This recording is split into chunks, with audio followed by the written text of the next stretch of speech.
if I put a negative in front of it, it turns it positive. You can kind of think about it as taking the negative away and making it positive, or you can think it's a negative negative, which makes it positive. Either way is an okay way to think about it. Like for that cotangent, Yeah. the negative theta, is that pretty much like, if you put the theta in parentheses and the negative theta right on the outside, is that like the same thing? No, you can't say, oh, I'm going to pull out the negative out of here. This is saying what's the cotangent of negative, let's say 50 degrees. You can't just say I'm going to take a negative out of that, because the cotangent is just saying that it is of the 50 degrees. It's not like cotangent times 50 or something like that. Yeah? For the second one you wrote, it says cotangent of theta. This one? Yeah. I wrote a tiny negative in there. You just can't see it. All right, I'll rewrite it. The cotangent of negative theta equals 3/5. Sorry, it was very tiny.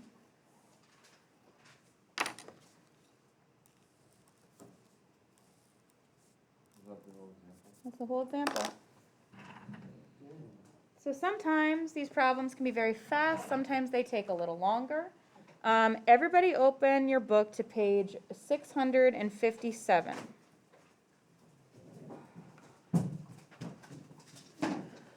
Your homework assignment is, and I'm going to do a little bit of it with you so that you realize that this isn't so bad. Talking in a calm way. I am a calm teacher. This is not so bad. And hopefully this is one of those homework assignments, not just this one, but this whole chapter where when you finish it, you want to show it to someone. You know what I mean? Like you want to be like, take a look at this. And people will be like, what are you, a wizard? And you'll be like, yeah, that's right. Yeah, I'm a genius. Did you see this? Have you ever done that with your advanced math homework? Have your parents seen your advanced math homework? No. Why are you nervous about this, Katie? No. Are your parents geniuses? Yeah, my dad's pretty good at math. He's really good at math. Is your mom really good at math? No. Show this to your mom. No. No, show it to her, just so she can be astonished at how amazing you are.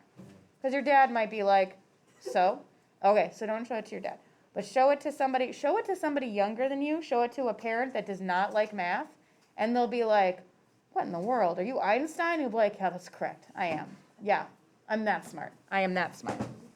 All right, your homework assignment is 1 through 14.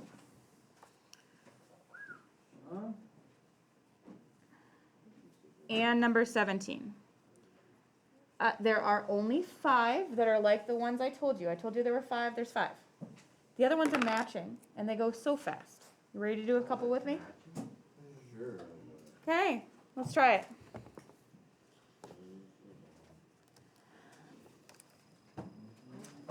All right, on page 657. Here it is. There is 1, 2, 3, 4, 5. There is A, B, C, D, E. Can anybody want to tell me any of them? Hands up. Morgan. The tangent of x number 2 is b. Tangent is equal to sine divided by cosine. You guys see how easy this is? Tangent, number 2, we're doing number 2 right now. Tangent is the same thing as sine divided by cosine. Do you guys understand? This is going to be very fast. Number 2 is D, like dog. Emma, you raising your hand? Yeah, tell me one. Okay, 1 is b. 1, if you take cosine and you divide by sine, you get cotangent. Does everybody understand where to reference your unit circle to find these things out if you don't know them? 1 is B, yep, that bottom right corner. Anybody know another one? 5 is A. Let's see, 1 is equal to sine squared plus cosine squared. Absolutely. 5 is A. Okay, you feeling a little bit better about the number of problems I gave you now? How about Kyle? Number 3 is E. 3 is what? 3 is E. E. Yeah, in fact, that's on the back of your unit circle, right? The cosine of negative theta is the same thing as cosine of theta, which means 4 has to be C. C. Anybody know where we could have found that? On the Pythagorean identity.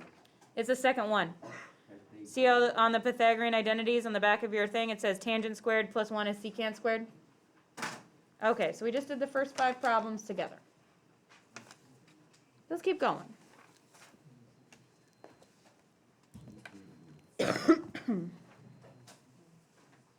Actually, I'm gonna cut 17 off this assignment. Let's just go to 14.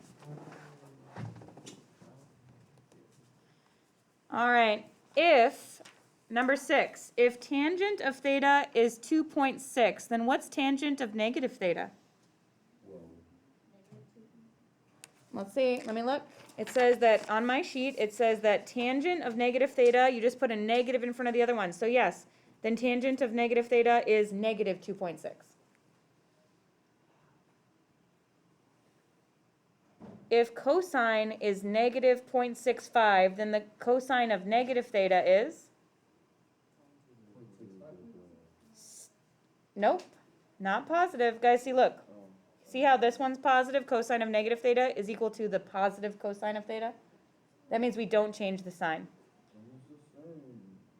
It's the same, so it's also negative 0.65. Would it help to you guys for me to write this on here? I'm going to write next to sine. Sine is opposites. Cosine is the same. Tangent is opposites. And I mean, it goes right across. So sine and cosecant are the same. They're opposites, same, and opposites.